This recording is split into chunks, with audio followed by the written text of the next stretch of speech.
రైతు డిస్కమ్ పేరుతో రైతులను మోసం చేసే కుట్ర చేస్తా ఉన్నారని చెప్పి ఇక్కడ మన హరీష్ రావు గారు చెప్తా ఉన్నారు. మరి దీనిపైన హరీష్ రావు గారు కూడా రైతుల సమస్యలు ఏవైతే ఉన్నాయో అని తెలుసుకున్నారు. మొత్తం మాజీ మంత్రి హరీష్ రావు గారు పగటిపూట అంట 7 నుంచి 8 గంటల వరకే కరెంటు ఇవ్వాలని చెప్పి కాంగ్రెస్ ప్రయత్నం చేస్తా ఉన్నదని చెప్పి హరీష్ రావు గారు చెప్తా ఉన్నారు. ఇక నంగునూరు మండలం ముండ్రాయి గ్రామంలో రైతులతో ముఖాముఖి అయినట్టు హరీష్ రావు గారు. మరి వీళ్ళు ఏం మాట్లాడిన అనేది ఒక్కసారి చూద్దాము. మరి ఇక హరీష్ రావు గారు ఏమంటా ఉన్నారంటే, ఇక కరెంటుది ఫ్రీ కరెంట్ ఇయ్యారంటే 3 గంటలు ఇస్తామని చెప్పి చెప్తా ఉన్నారు. అదేంటంటే ఇక మనం ప్రజాప్రభుత్వం ఎంతవరకు చేస్తుంది ఏందనేది చూడాలి. చేసినాకనే తెలుస్తుంది మనకు కూడా ఏందనేది ముచ్చట.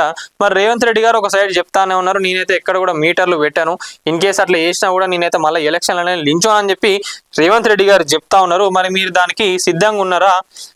ఒకవేళ నేను పెట్టకపోతే మీరు అందరు కూడా ఎన్నికల్లో లించోకుండా ఉంటారా అని చెప్పి రేవంత్ రెడ్డి గారు అయితే చెప్పడం జరిగినది. ఇక ఏందనేది చూడాలి ముచ్చట.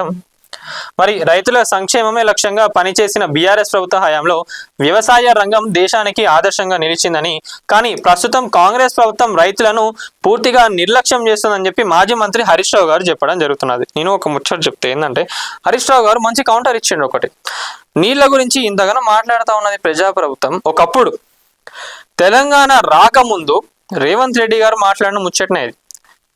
వాళ్ళ నాన్నగారు జరిగిపోయినప్పుడు కూడా అంత్యక్రియలకు వెళ్ళినప్పుడు స్నానాలు చేస్తారు కదా, స్నానాలు చేద్దామని పోయినప్పుడు కూడా నీళ్లకు చాలా ఇబ్బంది పడినాము, ఆ కరెంటు కూడా లేకుండే, మళ్ళా నా పలుకుబడి ఏదో వాడుకొని నేను తెప్పించుకున్నా అని చెప్పి చెప్పిండ్రు కదా. అప్పుడు అర్థమైంది నాకు తెలంగాణను ఎంత మోసం చేసిండ్రు అప్పుడున్న పాలకులు అని చెప్పి చెప్పిండ్రు. మరి అప్పుడున్న పాలకులు ఎవరు? మీ కాంగ్రెస్ వాళ్ళే కదా అని చెప్పి హరీష్ రావు గారు అయితే చెప్పడం జరిగినది. నీళ్ళ కోసం నిజంగా 10 సంవత్సరాల ముందు ఇప్పుడున్న యువతకు కానివ్వండి, ఇప్పుడున్న జనాలకు కానివ్వండి, తెలంగాణ ఎట్లుండే 10 సంవత్సరాల ముందు అనేది ఎవరికి కూడా తెలియదు. బీఆర్ఎస్ ఎందుకు దాన్ని తీసుకురాలేకపోతా ఉన్నది బయటికి? 10 సంవత్సరాల ముందు తెలంగాణ ఎట్లుండే అనేది మళ్ళా తీసుకురండి, అప్పుడే ఇప్పుడున్న వాళ్ళకి అర్థమవుతుంది జనాలకైనా. నీళ్ళ కోసం, కరెంటు కోసం